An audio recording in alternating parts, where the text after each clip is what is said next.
prejuicio es la formación de un concepto u opinión de forma anticipada, una idea preconcebida que se tiene sobre algo o alguien.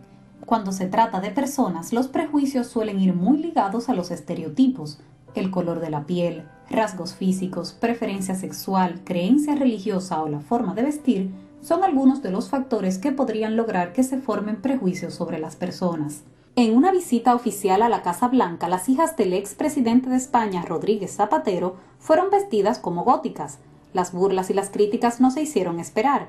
Sin embargo, también recibieron el apoyo de muchos españoles y medios de comunicación que valoraron la autenticidad de las chicas y el respeto del presidente por el gusto y la personalidad de sus hijas. Aquí en República Dominicana, la aceptación y el respeto por las preferencias de cada cual no llegan tan lejos.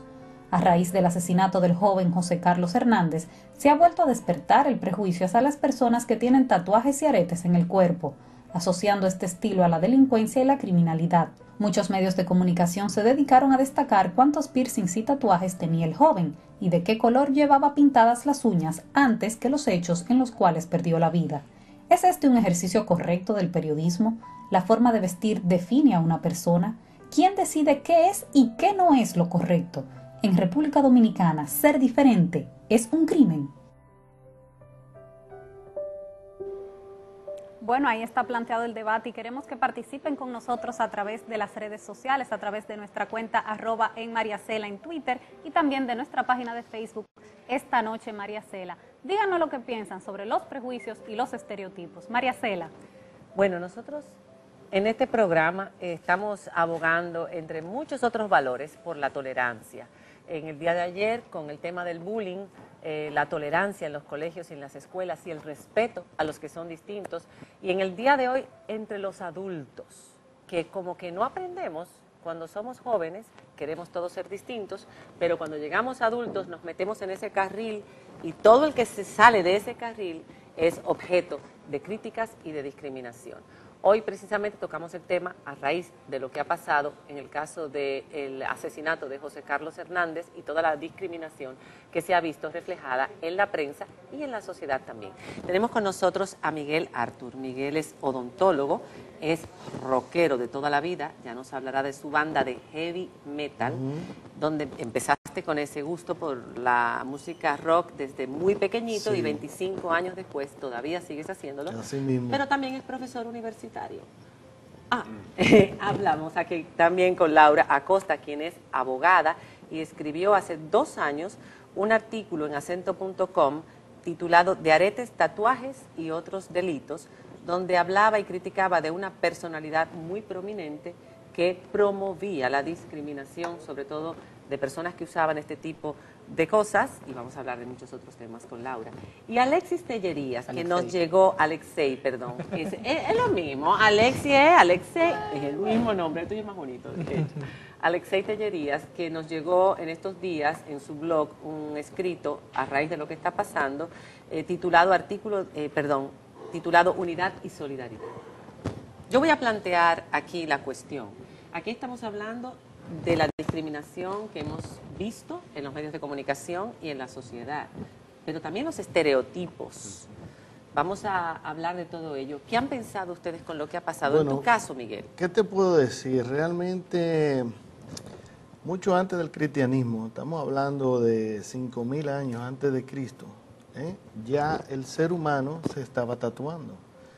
Y el tatuaje ha ido desarrollándose y ha ido variando en forma, en tamaño, en colores, y la clasificación de los tatuajes a medida de los años. Estamos hablando de que la primera vez que realmente se relacionó el tatuaje con la criminalidad fue en la dinastía Zhou de China, donde a los criminales le tatuaban el símbolo de criminal o prisionero en la frente. De ahí, bueno, es de donde nace esa asociación que tiene el humano con la criminalidad. Y bueno, también eso pasó a Japón. Estamos hablando también 10.000 años antes de Cristo.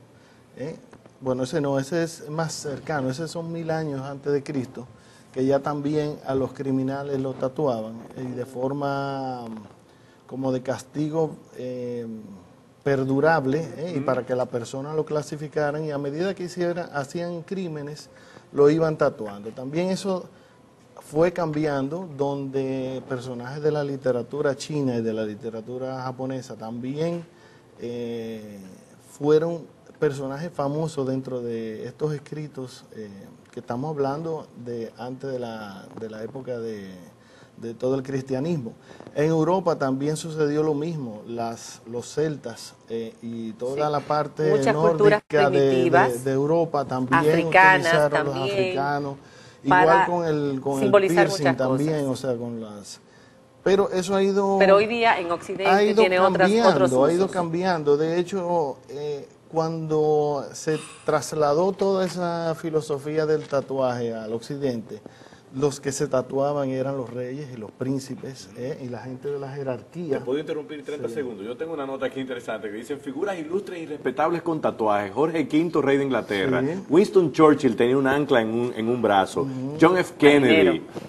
Thomas Edison. Los marineros se tatuaban. La imagen más reciente y más fresca, quizás de un no moderna o no contemporánea, sino moderna, era de los marineros, que siempre tenían tatuajes. ¿Sabes por qué? Porque los marineros, esa era la forma, como no se podía tomar fotografía en esa época, ese era el recuerdo de los sitios que visitaban. Hacían de esa forma, y también fue cuando estos marinos estuvieron en la Polinesia, que entonces se encontraron con otra cultura, donde la cercanía y el respeto de la sociedad estaba dentro de los tatuajes que se iban adquiriendo a medida que iba pasando el tiempo. En este caso, no solamente se discrimina o se ha discriminado el hecho del tatuaje y el piercing, sino también el gusto por el heavy metal, que vamos a hablar de él más adelante. Pero yo quiero que ustedes me den su opinión. Laura, en tu caso como mujer, tú eres abogado y tú tuviste una crítica muy dura en un momento determinado con ese artículo a Suberoísa. Más duras fueron las declaraciones del magistrado Suberoísa. Yo creo que yo no fui dura, yo manifesté una inconformidad con que el entonces presidente de la Suprema Corte de Justicia violara con sus palabras un concepto de igualdad y no discriminación que está consagrado en la Constitución de la República. A mí me pareció un escándalo. ¿Qué dijo? Y me sorprende que en aquel momento que él dijo que había un auge de la criminalidad y que eso nos sorprendía por esta moda de los piercing y de los tatuajes. En hombres y mujeres. Que eso venga de mi persona no hay problema, porque yo soy una persona que no tiene ninguna incidencia en la sociedad. Pero que venga de la cabeza del Poder Judicial, que era el garante de la Constitución de la República, que consagra el principio de la no discriminación, a mí en ese momento me pareció una barbaridad, como abogada y como persona amante del derecho y defensora de los derechos fundamentales. Parece que no a mucha gente le pareció lo mismo, porque en aquel momento no le pusieron mucho caso. Sin embargo, hoy, con lo que ocurrió hace unos días, nos damos cuenta de la gravedad de ese concepto errado y de ese concepto discriminatorio. Que cuando lo que hizo en aquel momento el magistrado Subero no me sorprende, porque entre la mayoría de las autoridades hay un concepto de estereotipo, de las autoridades y de nosotros en particular. No podemos vemos una mujer hermosa con un cuerpo maravilloso como el que tienes tú y estereotipamos inmediatamente que tú no tienes cerebro porque tú eres bonita y te gusta arreglar. O etiquetamos. A mí me gusta mucho el término etiqueta. Aquí le ponemos etiqueta claro, a todo el mundo. Rubia tonta, tatuado delincuente, con piercing. En el caso tuyo, Alexis, tú escribiste este artículo en el blog. Hemos estado investigando, buscando gente que fuera interesante y que pudiera aportar en este tema. Y a nosotros nos llamó mucho la atención, claro, está relacionado con el rock. Porque también a los rockeros toda la vida, y más del heavy metal, se les ha asociado. Bueno, ustedes no pueden negar que la imagen de Kiss, por ejemplo, ese gran rockero, que era un niño tan bonito y tan tierno en esas series de televisión y que después se convirtió en esta cosa tan extraña, hizo mucho daño a esta imagen del heavy metal. Decir algo de Kiss, defenderlo, porque fue mi primera banda que yo escuché de muchacho.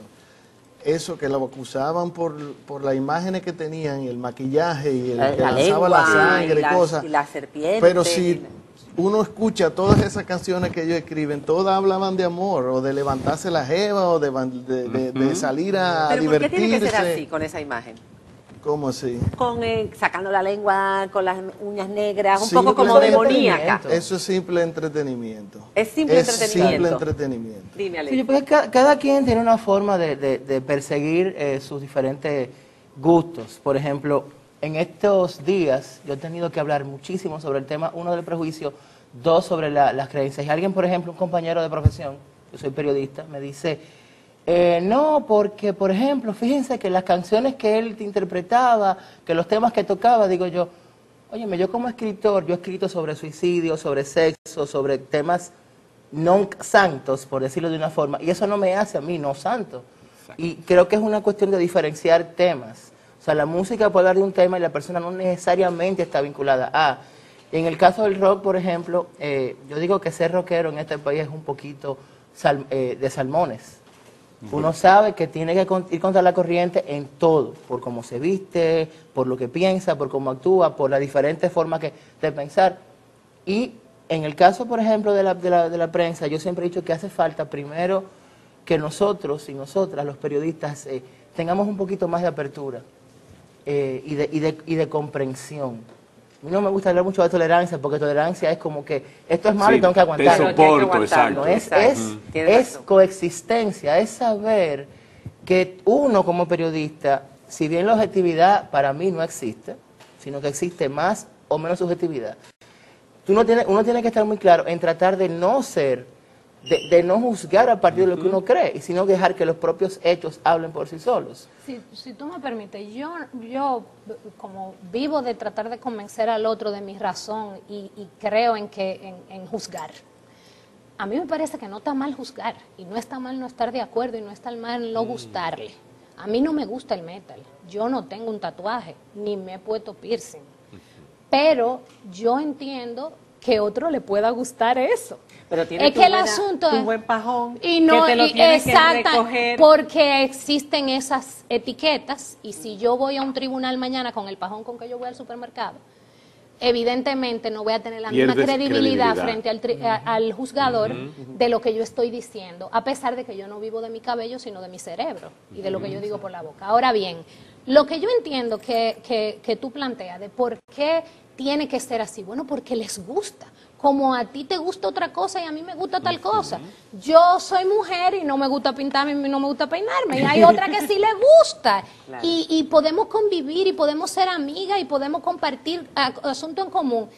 Y yo respetar, no tolerar, respetar tu derecho a la libertad. Es que la libertad significa que yo puedo hacer lo que yo quiera sin hacerte daño a ti. Claro. Y a ti puede no gustarte, pero tú tienes la libertad de decidir no seguir lo que yo sigo. Pero hay una cosa, uno juzga en la medida en que uno es ignorante. No, para nada. Es que el ser humano por naturaleza juzga. Sí. Está bien, pero si no sabemos de una cosa y esa cosa al mismo tiempo nos da miedo. La ignorancia es la madre de la intolerancia. Eso es. El juicio que vamos a sacar. O más que ignorancia, desconocimiento. Es exactamente no conocer el tema. Exacto. Y entonces a veces se siente atemorizado por el mismo tema. Y entonces de la única forma que no lo acepta es criticándolo. Exacto. Y diciendo y poniéndose en contra. Sí, yo entiendo eso. Vamos a ver, aquí todo el mundo se ve muy limpiecito, como decimos, ¿no? Porque el tatuaje parece como si ensuciase la piel. Pero aquí vemos, yo creo que tú tienes tatuaje también, ¿verdad? Tengo tatuaje, sí, pero no me tengo que quitar la camisa. Claro, no te vas a quitar la camisa. Aquí vemos una pulsera de esas que tienen las pullas esas, que son muy características. Sí. Esta está basado en un instrumento de tortura medieval, pero es solamente por eso asusta, la gente que desconoce esas cosas asustan. La máscara, que es una calavera. Es una calavera con símbolo egipcio ahí. Pero espérate, estos anillos. Él es profesor universitario y odontólogo. Dime, ¿cómo reaccionan no tus alumnos, porque son gente joven y a lo mejor tú le pareces chulísimo, pero tus pacientes? Bueno, mis pacientes en sí... ¿Tú te quitas esas cosas cuando vas a trabajar? Obviamente, porque la madre que lleva el hijo suyo de 10 años no lo puedo recibir. Pero es lo que decía Laura, que eso no me va a quitar ni mi conocimiento, ni mi factor, ni mi facultad, ni todos mis años de estudio. En yo desarrollarme como profesional, para nada, todo lo contrario. Yo diría que el hecho de yo ser un rockero, metalero, eso me ha hecho mejor persona. ¿Y tus compañeros profesionales? Mis compañeros profesionales también tienen cierta como exactamente, Sí. pero igual me conocen, y los que de verdad me conocen y los que de verdad comparten conmigo saben que todos esos prejuicios de los metaleros es una tontería. Pero yo propongo una cosa, y a mí me pasó un caso una vez de algo que yo no entendía. Por ejemplo, yo no entendía los travestis. Y yo fui un día donde un amigo y le dije que se travestía, y le pregunté. Y después que él me explicó cuál era la esencia del asunto, yo estaba tranquilo con la idea. ¿Por qué todos no preguntamos cuando tenemos duda? Digo yo. Vamos a dejar la mesa aquí con ese planteamiento tan sabio e inteligente que acaba de dejar Checho sobre ella. Y nos vemos en el próximo segmento con sus opiniones y con la conclusión de este interesantísimo tema. Ya regresamos.